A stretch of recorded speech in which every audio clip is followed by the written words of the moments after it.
सो बच्चों, let's move forward towards the question number 2 of your short answer. So जैसे कि आप क्वेश्चन देख सकते हैं अपनी स्क्रीन पे, What was the limit of the agricultural land which Prime Minister Zulfikar Ali Bhutto fixed for the individual holding? यानी कि जुल्फ़िकार अली भुट्टो ने जो लैंड मुकर्रर किया था एग्रीकल्चरल लैंड के, इससे ज़्यादा रकबा नहीं होगा किसी भी लैंड ओनर के पास, तो वो कितना होगा? एक इंडिविजुअल यानी कि एक फ़र्द कितना रख सकता है? So let's go towards the answer. हम आंसर की तरफ चलते हैं। और बच्चों, आपको ये याद रखना है कि बहुत लंबा नहीं लिखना।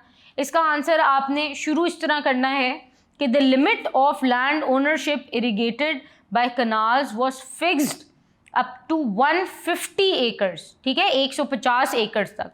और जो इरिगेटेड लैंड है जो कि नेचुरल रेन से डेवलप होता है वो था टू 300 एकर्स। सो आपने इसको लिखना किस तरह है कि and land irrigated by natural rains was up to 300 acres.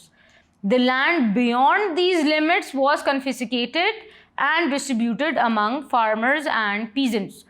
तो बच्चों, इस तरह ये आपका आंसर यहाँ तक ख़त्म हो गया। आपने यहाँ पे आराम से लिख दिया कि जी 150 एकड़ जो था वो इरिगेटेड लैंड ओनरशिप जो था वो इरिगेटेड लैंड के लिए था, इतना एकड़ फिश, और जो नेचुरल रेन से था, जो अनइरिगेटेड लैंड है, वो 300 एकर्स तक फिक्स कर दिया था।